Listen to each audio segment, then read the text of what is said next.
মেয়েটি আমার চোখে পড়ে গেল, আর তুইও অমনি ঝাঁপ দিয়ে ওকে জল থেকে তুলে আনলি। নাহলে কাল রাতে যে কি সর্বনাশ হয়ে যাচ্ছিল। আমি ওর বউকে যে কিছুতেই হারাতে পারবো না গো দিদি।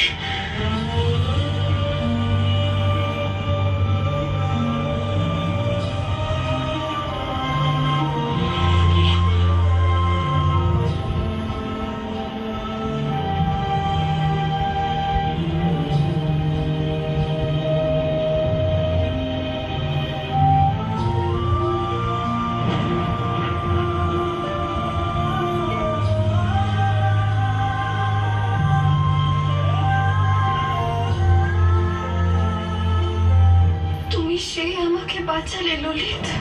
না বাঁচালে আমি যে কি করে বাঁচতাম, তুমি না থাকলে যে আমি মরে যেতাম। বালাই ষাট, ভগবান আমার আয়ু তোকে দিক।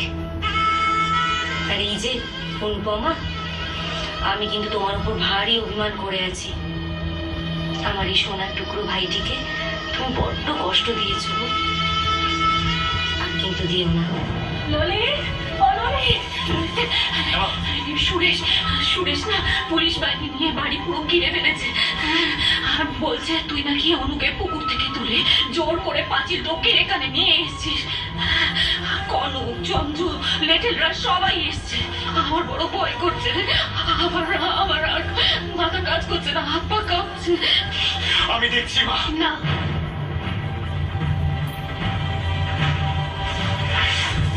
তুমি যাবে না ললিত। এটা আমার লড়াই।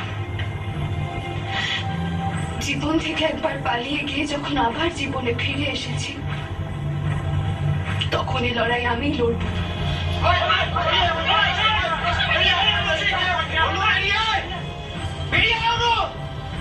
মোরা বাপের নাম দেবাচ্ছিস? কি ভেবেছিস কি তুই? হ্যাঁ, তোর দাদাকে লজ্জায় ফেলে তুই পার পেয়ে যাবি?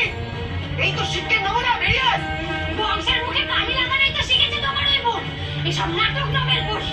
তাই তো আমি সব ওই আপদের গাছগুলোকে আজ বাড়ি থেকে টেনে নিয়ে এসেছি। এইসব বই পুঁথি পড়েই তো তোমার বোনের মাথাটা খেয়েছে। মেয়ে মানুষ হয়ে তাহলে এত বড়, হ্যাঁ? পুরুষ মানুষের সঙ্গে তালে তাল মিলিয়ে লেখাপড়া শিখবে। আজ তোমার ওই বোনকে উচিত শিক্ষা দিতে হবে। গ্রামে মেয়েদের স্কুল বন্ধ করতে হবে।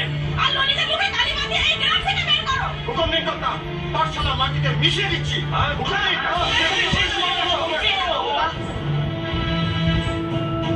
এখানে এসে চেঁচামেচি শুরু করেছো? ভালো কথা, যার যেমন স্বভাব। তা তোমাদের সঙ্গে পুলিশ কি করছে শুনি? ললিত, আমাদের কাছে খবর আছে ভারতী বিশ্বাস কাল রাতে তোমার সঙ্গেই ছিল। তোমরা দুজনেই অনুপমাকে এখানে তুলে এনেছো তার বাড়ি থেকে। বাড়ি থেকে নয় সুরেশ, পুকুর থেকে। কেউ পুকুরে ডুবে আত্মহত্যা করতে গেলে তাকে জল থেকে বাঁচাতে হয়, সেটা বুঝি তোমার খবর দেয়নি? অত খবর আমার জানার দরকার নেই। ভারতী বিশ্বাসকে আমাদের হাতে তুলে দাও। তোমার তো লোকজন আছে, তো লোকজনকে পাঠাও আমার বাড়িতে তল্লাশি দিতে। যদি পায় তাহলে তুলে নাও তাকে। যাও যাও।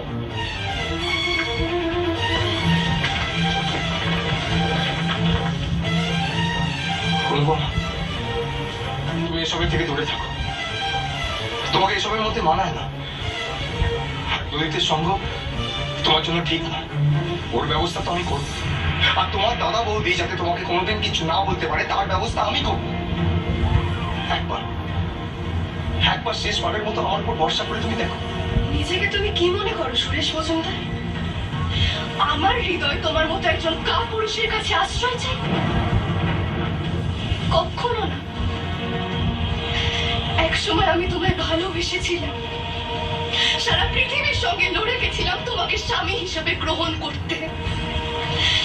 কিন্তু সে আগেকার কথা। আমার মনে এই মুহূর্তে তোমার জন্য বিন্দু মাত্র জায়গা নেই। তাহলে বারবার ভিখিরির মতো কেন আসছো আমার কাছে? তোমার নিজের জন্য করুণা হয় না? নাকি আমাকে পাওয়াটাই তোমার জেদ? তাই যদি হয় তবে তোমার অন্যায় জেদকে আমি পরোয়া করি না সুরেশ।